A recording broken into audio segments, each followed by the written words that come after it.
I would expect nothing less than the level of sophistication and craft that we're seeing in this score from Jaap. Jaap, that is just great work. I will have a few comments, a few little bits and pieces of recommendations, and I will hold you to the same score evaluation criteria that I used on myself, just like everybody else. But I just want to say before we jump into that this is really a great piece of orchestration, hugely enjoyable, and there still may be some things that I can help you with. So, with that said, let's start off with just a quick discussion of what's going on here in the harp. I like the little diagram at the beginning setting the pedals. So right here, what I would recommend is, like, since this is really has to be a fingered gesture, right? And you're using 5 fingers. So cut it down to 4, right? So, I mean, it just really sounds beautiful the way that this is scored. And I'm sure that it is possible in some way with a great deal of fussing to make it work. But to get it to have that really smooth character that you want, try to make these into 4-finger gestures. So I would say leave out the E at the bottom or something, or maybe leave out the F on the second note of this grouping here. And I think you'll get the right kind of flow from the hands of the player. And then, of course, right here, of course, the player would have to go, they would have to reposition their hand in order to play it. So, unless you're working with that one Spanish harpist that uses all 5 of his fingers, which, by the way, is anybody out there listening, that is rare. Do not ever assume that the harpist can use all 5 fingers, including their little finger. His hand is shaped differently. It's not a question of him being superior and him being somehow worthy of praise because he solved this technical problem and all other harpists have to catch up and we should sneer at them. Absolutely not. He has a different shaped hand. That's all it is. And there's also the problem that the more you force the harpist's hand into an unnatural position in order to make the 5th finger work, the harder it is on their wrists and the more damage you're doing to them as a musician. So, yeah, so I would just say just try to, these really need to be, like, if they were glissandos, that would be a little different, but it seems to me that you just really want the enunciation of these notes. Just really individually plucked rather than kind of strummed with the fingertip or even the back of the thumbnail. Okay, so now let's talk about the evaluation criteria. So, the concern about pitch weight in the upper middle register, the piano, you are getting around. I'm noticing most people are having a fairly full scoring, and that is not a big issue. The thematic material, repeating often in the piano part, possibly sounding repetitive if orchestrated the same way. You've also gotten around that as well. So let's take a look at that scoring. Starting off here, E flat, clarinet, and is like playing octaves with the piccolo, right? So just remember your E flat transposition. I would say one way is just to imagine the pitches being in bass clef, right? And that just for pitch identification, not for register, right? So if you think of this as being a bass clef, then that is a B, right? So that's one way of like rationalizing it. So obviously we've got the octaves in these very, very kind of somewhat piercing instruments,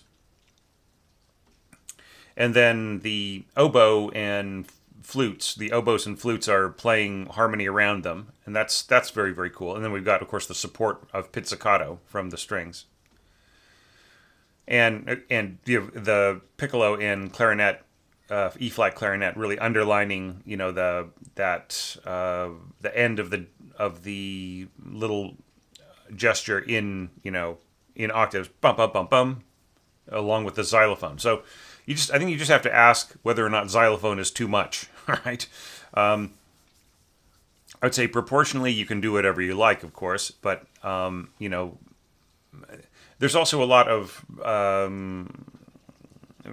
xylophone tremolo, which in the later part of this arrangement, in case I forget to point that out, it just sort of reminds me a little bit of like a kid's toy ringing. A kid's toy telephone, a child's toy telephone ringing, or like they had these very bulky telephones back in the 1950s and 60s, which you sometimes see in old movies and old television programs, and they have a similar ring. Sounds like a xylophone going brrrr. So just watch out for that association, I would say, if you're going to use it repeatedly. Now here, it's just one single note, but later on, it sort of is recurring. So, and another thing I'd say is just try to avoid the strange note heads. Just score them as normal, just normal plain old note heads like this. I think that concert players would just prefer that. Just really kind of no need to have them, with alternate note heads.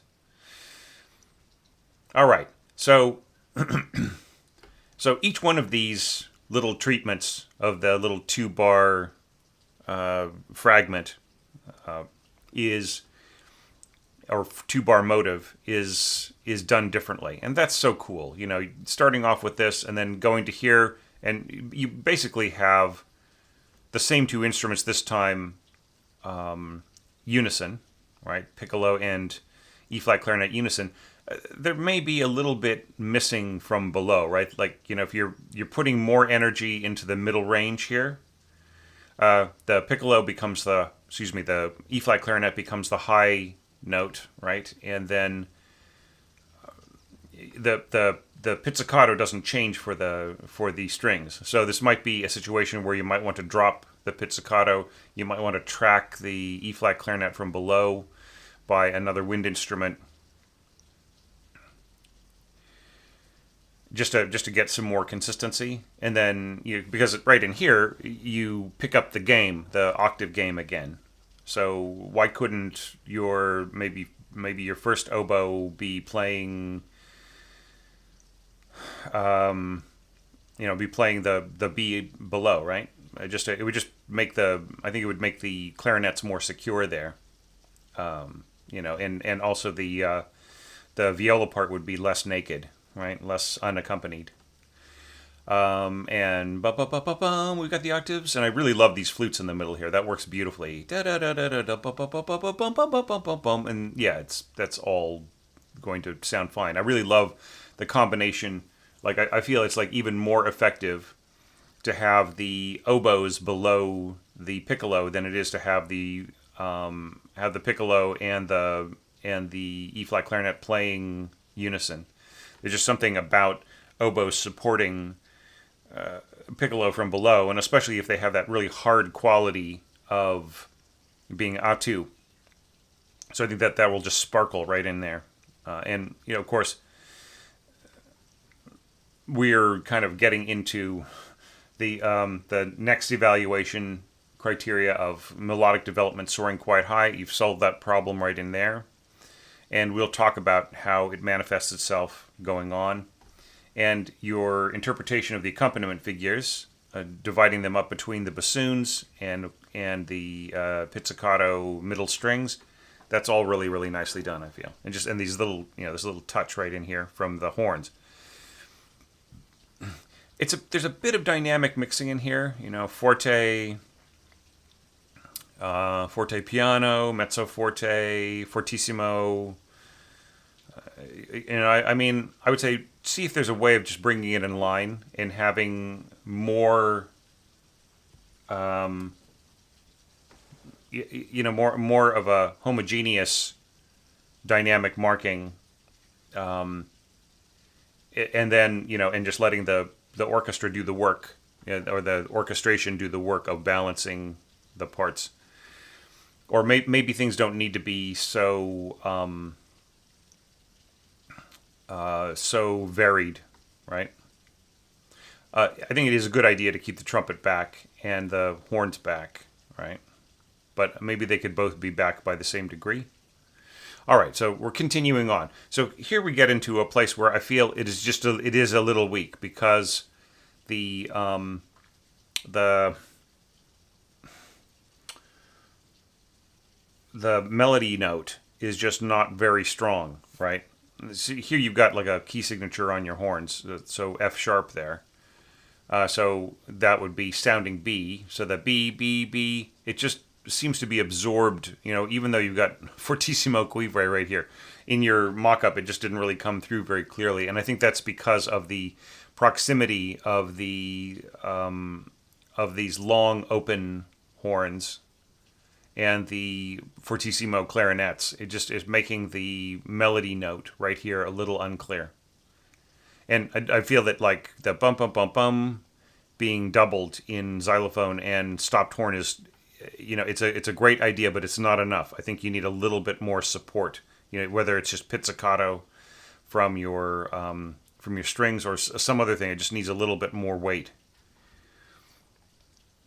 Okay, and then here, like once again, you change things around, and I think that like right here, if you really want your harp to shine and just be really an important part, everybody should come back a little bit, right? So, yeah, you have fortissimo throughout. Then you go to forte here, arco, and then these are still pizzicato. So I would just say back everybody off to mezzo forte and the brass to like mezzo forte or softer. Maybe softer than mezzo forte for these longer open horns, and then harp should be fortissimo, and then you'll have a chance of hearing this. I think also the oboes don't need to be fortissimo right in there. Okay, so moving back to those other concerns of the melodic development soaring quite high, the accompaniment figures, I think the accompaniment figures are done quite nicely right in here. Maybe there could have been a little bit of support from winds right in there, but I think it's working all right.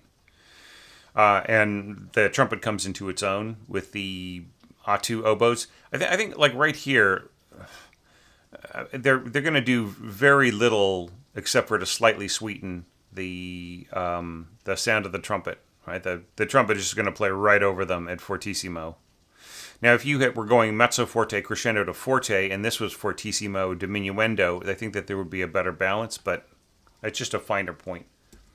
You're bringing up all these finer points, so, I might as well spend time on them because it's not as if you're doing anything really all that wrong. It's just that's what you need to know from me, right?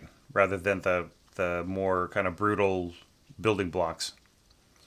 So and then once again, I just feel it could be maybe if there had been any chance for some support, maybe from bassoons or some other kind of instrument right in there, just on this a little bit. And this is cool. You leave out the flute, right? And instead you've got the oboes kind of taking that place along with the E flat clarinet right in here, and then the B flat clarinet's coming in an octave lower with the horn down even further. Yeah, so I mean, there will be a bit of a drop off here. Really, you will hear, like, unless there is a diminuendo right in here, the sound of the trumpet will just tend to, its sudden absence, right, will not be compensated for enough by the addition of these voices. There will still be a bit of a gap felt right there, especially if you're coming right back in, with it as a melody instrument. It's just like, what happened to it? Why didn't it keep playing? That's what the ear of the listener is going to hear. And okay, so here's something I think I can help you with. Here you're telling the player to play these big kind of zooming altalone, all down bow notes, and you're also bringing in the trumpet right here on this E. Okay, so What that suggests to me is that you're thinking that the next phrase starts on the downbeat, but it doesn't. It ends on the down. The previous phrase ends on the downbeat, right? 1, 2, 3, 1. This is the beginning of the next phrase, right? And it's all it's all set up. The motives are all set up in 2, 3, 1. 2, 3, 1, 2 and 3 and 1, 2 and 3 and 1, 2 and 3 and 1, right? So that's the grouping there, right? So it's not 1, 2, 3, 1. It's yup, up, up, up, up, up, up, up, up, up, up, 1, 2, 3, 1, 2 and 3 and 1, right? So I would just say like maybe change the philosophy on this a little bit, right? So that really the strings come in here just really powerfully. So it's kind of because they're kind of not the first violin anyways is really not needed.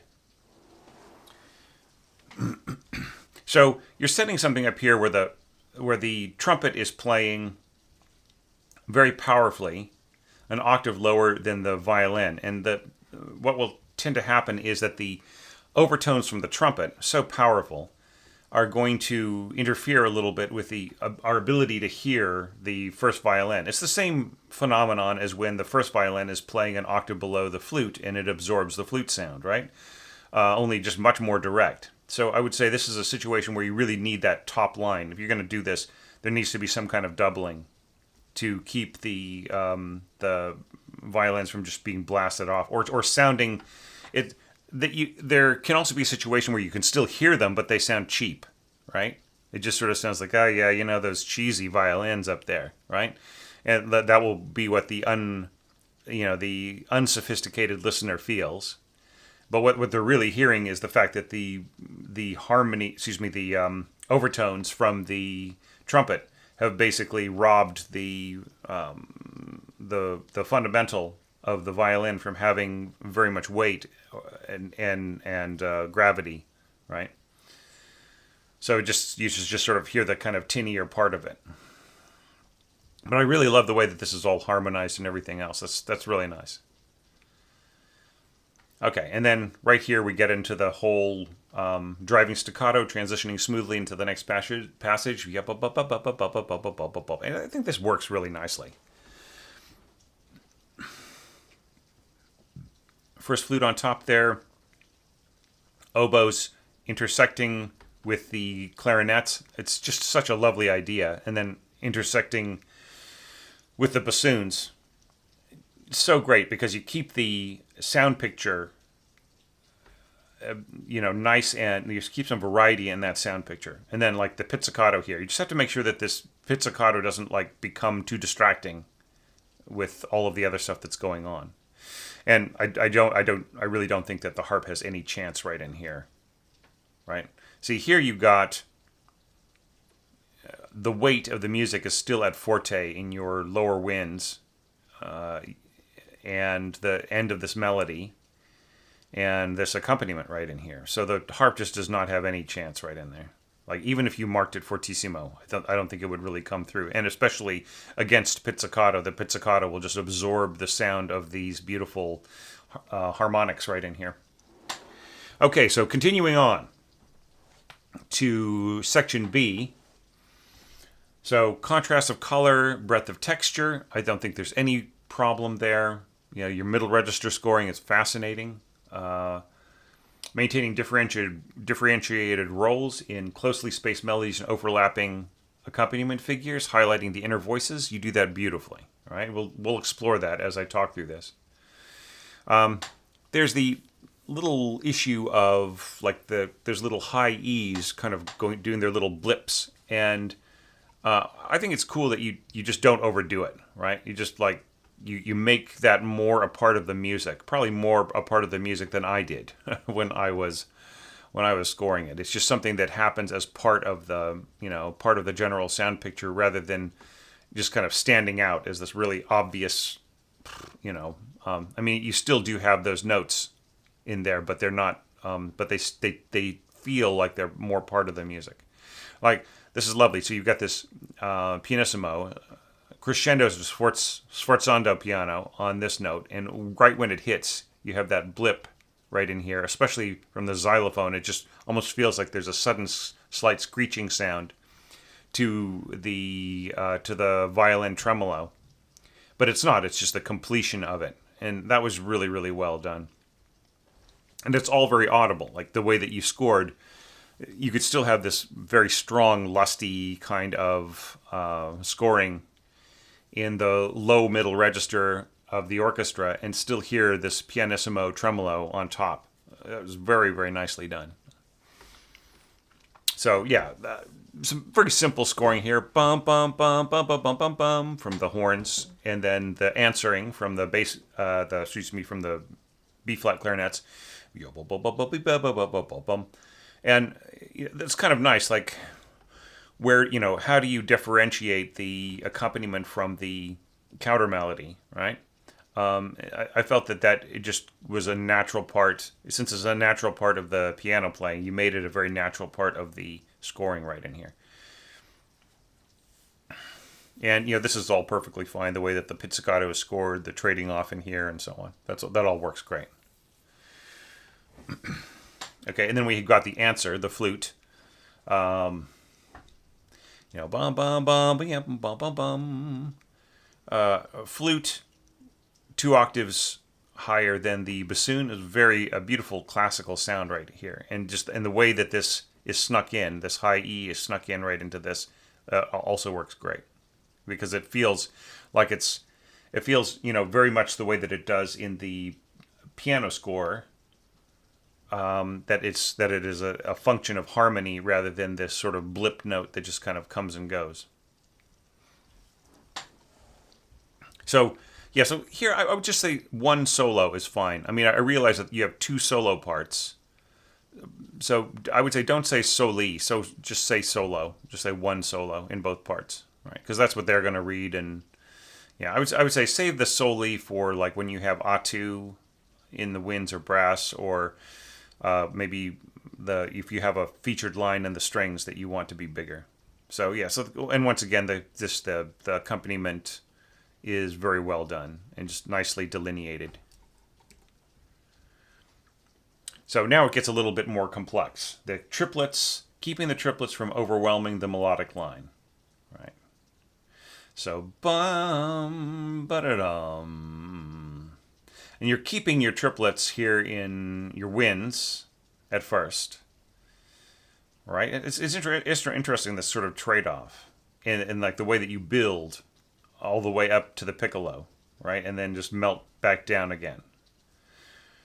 So, yeah, I mean, there is a slight danger here of the melody becoming slightly overwhelmed, especially with once again, the trumpet an octave below. So I'm just wondering if one of these fine fellows here, like maybe the oboes who really aren't doing anything too special but just thickening this E, if they could just accompany the G, right? So because they're already holding their E,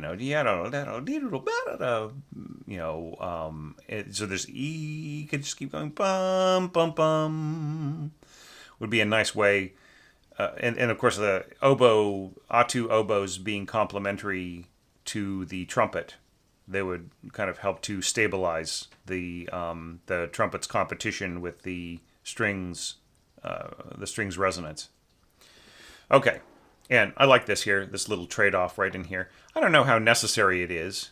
I would say right here, just keep it in the not really the low horns, but the second, your second staff of horns, like they basically are sitting on this. Boom, they've got a breath to rest, and they would just prefer to kind of go back to this. Keep your other horns like where they are, right? It's all going to work out fine.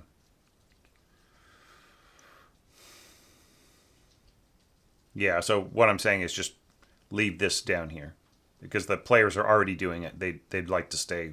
They're better off doing it rather than having a possible contrast. Maybe these players coming in a little too hot or a little too soft, right? Okay, so then we've got our bassoons. Yeah-ba-da-dum, yeah-da-dum, yeah-da-da-da-da-da-da-dum. Yeah, and then once again that build. Bum, bum, bum. So here you're having the E flat clarinet harden up the line, and that works great, right? Yeah. What I would just say is that the melody, the sort of bum bum bum, it tends to start to get swallowed into the triplets after a while, because like your triplets are still forte, right, and the bassoons and your violas, right, and the melody just seems to kind of turn into like a kind of a background, like a kind of a background harmony note. But that's not what Falla intends, right? He wants bum bum bum da da dum, right? Like when it gets softer here, we don't have that natural sense of building, right? You're putting the building into the triplets, right? So the melody just barely catches up here. So I would say just maybe rethink that. Right, and yeah, this is all fun with the xylophone. Yeah, here's where the old style 50s and 60s telephone sound, right? You just have to watch out for. And here with the bass drum, I think that you can ease that off in the texture a little bit. Yeah, if you've got mezzo forte, lower strings, I'm playing pizzicato or arco. I'm trying to think. What was that again? Pizzicato. But look, this is interesting. So you got pizzicato cellos, and it looks like you have got arco double basses, right? Is that right? No, pizzicato. Right. So okay. So here's a problem that I didn't catch the first time. So you want this pizzicato to last for 4 beats. I don't think it will. I think it's better just to make this a half note. All right. So yeah. So this is all pizzicato. If you're going to have this at mezzo forte, then the bass drum should be like mezzo forte or softer, right? Because it's underlining it's underlining this low note with some weight, right? But it's going to turn into the main attraction if this is marked forte, right? So it's okay that this is sforzando in your lower strings, pizzicato. Just still back off your bass drum because it's such a solid sound. All right. All right, so then we're ending with bum bum bum one last time, right? And this is easing off. I think you could ease off even a little bit more in your triplets, right? So that this natural piano or pianissimo is more inevitable, and also this is going to stand out. Like these octaves are going to be so big, and they just continue on, right? So forte diminuendo to what? I would say to pianissimo, right? And then just keep everybody else mezzo piano diminuendo to whatever this is. Whether I would say actually pianissimo is a great place to start from. I think this is great right in here because if you're pianissimo here, then your harp has got a chance. Otherwise, it is just going to get like even with this, right? You've got E flat clarinet and bassoon.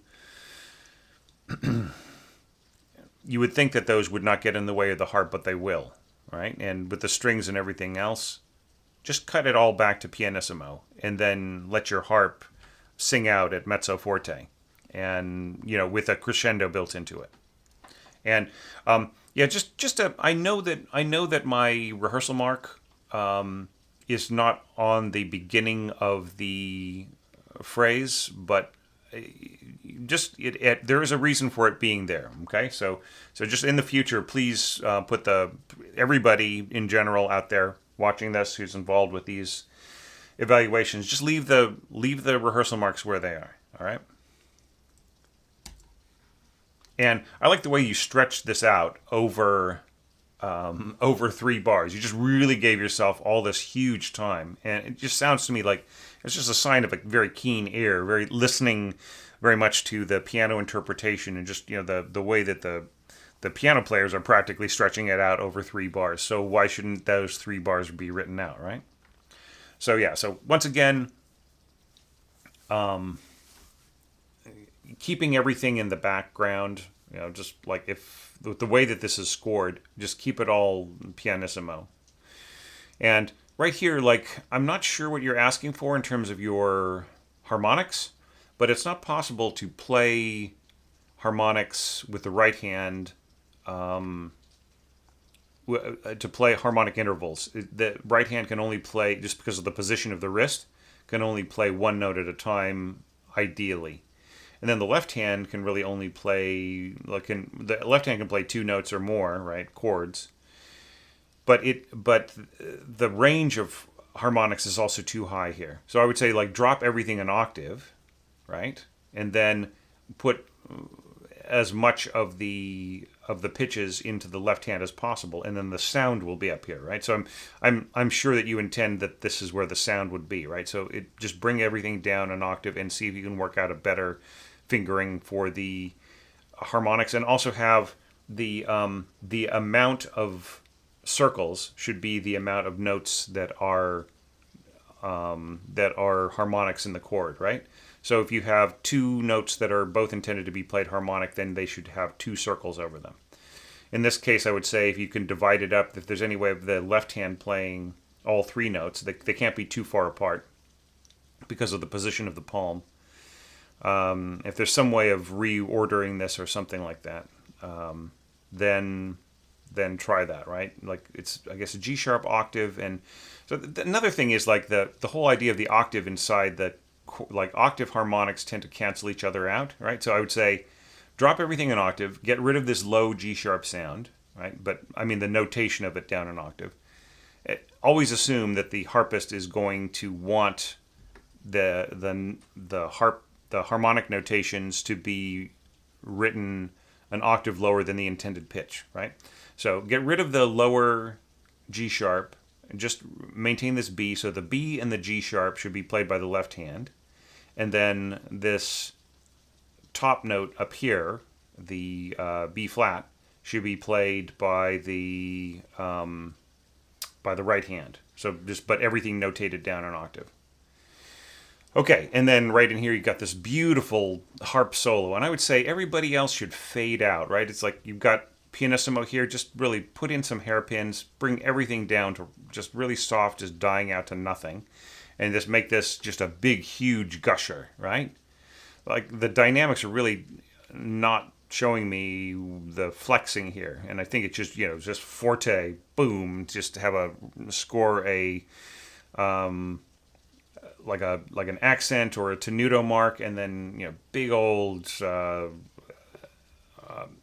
slur over all of this, and a big crescendo, right? And the ending on this, and this could also be an accented note, and then bring it down to triple P, right?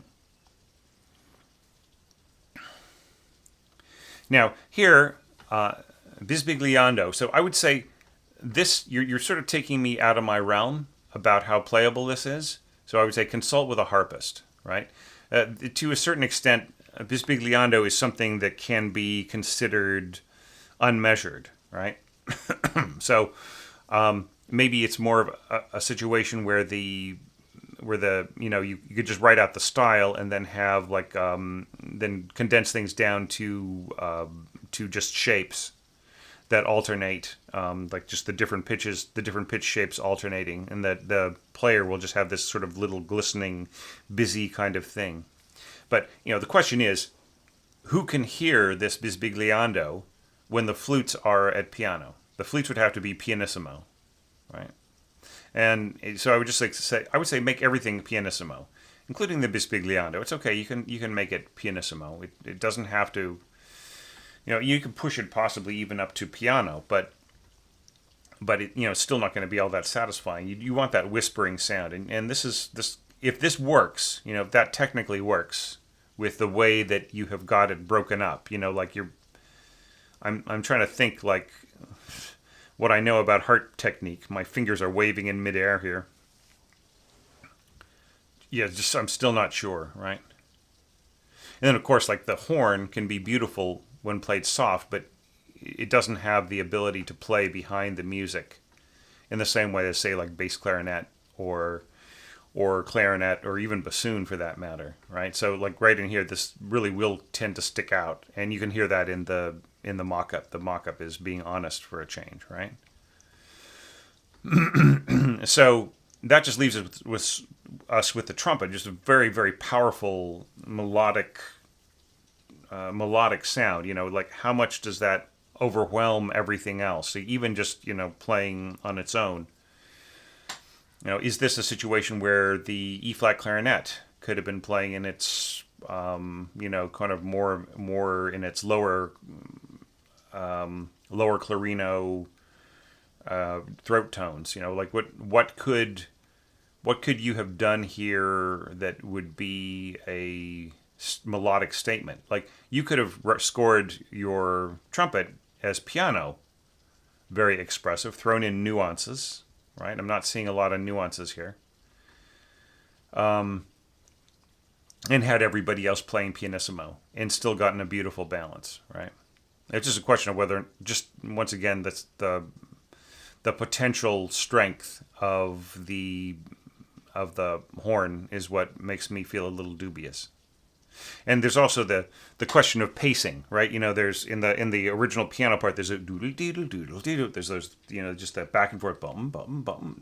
There's that accompaniment pattern, and to what degree does the bisbigliando feed into that? Because the bisbigliando is really like a, it's just like it's almost like this glimmering, shimmering kind of a sound. So I mean, I think that the intentions here are noble. I'm wondering if there's a way of adapting them. I'm just not so sure that it is all going to work. That's all. First thing is, technically, is this possible? Check with the harpist. Then, like in terms of balance, I think the flutes are already strong enough at everybody else's pianissimo, and the horn. The trumpet may be powerful enough at piano, right? Piano, espressivo, and just throw in some nuances in here,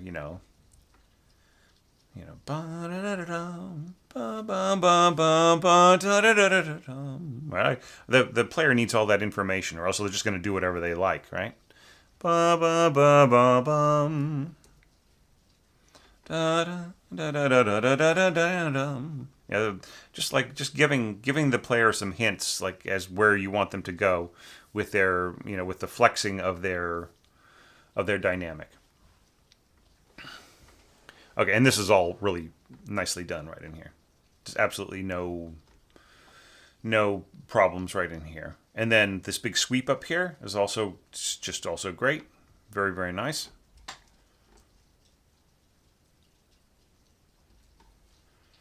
Then so you're saving up your E flat clarinet and then like this accompaniment in the clarinet. I mean, I can totally see what you're doing here.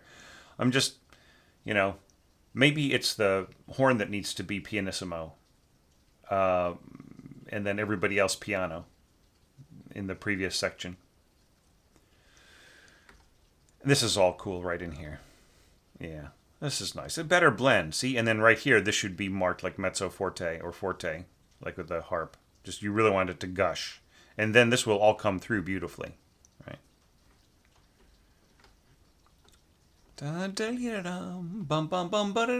So managing the sense of restraint and leading to the burst of energy. And I feel that this works so beautifully. Here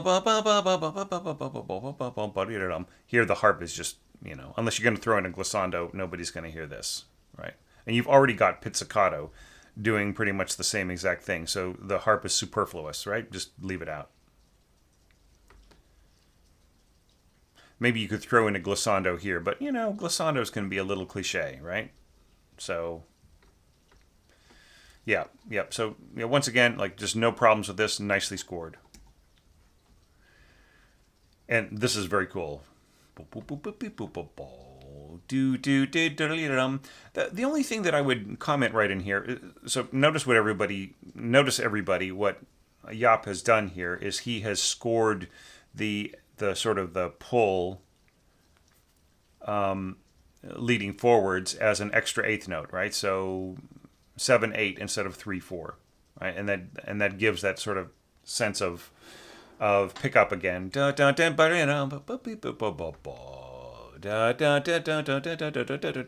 so if you're going to throw in a pausa right in here, this little comma, then this should be a flag and not a beam, right? Because you just really want the space to be open, and you want the player to be able to see the comma. And even if you were to boost, like, or to elevate the beams higher, then it would still just look confusing. So I would say just let it end, and yeah. Yeah, I'm just looking at and maybe have two. What I would do is I would have two 16th notes, right? So 16th note group, 16th note group, 16th note group, right? And then you've got your extra eighth at the end. So I think that works out better. So two 16th notes, right? And then the pausa right there. And then things go forward, right? And this is all fine too. I really like the way that the clarinets and the horns work together. I'm just a little dubious about if the so you poco affrettando. So if it's molto affrettando from the conductor, some of these figures will be a little hard to sort of sneak in the middle. You know what I mean? Like you've got this, one E and, right, and then one E and one E and. So it like if it's going really really fast, just to completely get this absolutely perfect, the way that this is scored is a little tricky. And this is all fine, leading to a place that would have been great to evaluate. So anytime you want to throw a full one of these at me, maybe in the next one will motivate you to that level of inspiration and time, time allowed and everything else all lining up. It would be great to look at the entire score as interpreted by you. So I think I'll just stop there. I don't think that there are any big problems really, past the beginning of C. So really great score, just wonderful to look at. And, once again, just, actually, Jaap, you've been with me for quite a while here in the Orchestration Online community, and means so much, to get your support and your continued involvement in these evaluations. I just feel like I'm coming home when I open up a score by somebody who has been with it for as long as you have, and definitely making it worthwhile with the every year you come up with new things and new clever things that I didn't, right?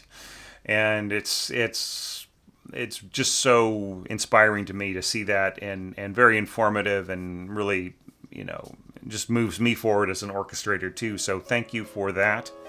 Thanks for the support. Thanks to all of the Patreon supporters out there who are making this possible. And what a great thing it is that we're able to provide a platform for so many different orchestrators to just bring out some of their best ideas and share with everybody else. That's such a terrific opportunity, and I just really feel blessed by that. So thank you so much. Thanks for helping keep everything going, and thanks to all the viewers of the Orchestration Online channel out there with your comments and support and likes and friendship on social media. I really appreciate it. It really does keep me going and make me want to continue doing this, no matter how much of a struggle it can be at times. So I still have a bit of pep in me, so I think I'm going to just evaluate another score. So I'll just leave you guys with that, and see you very soon with another evaluation.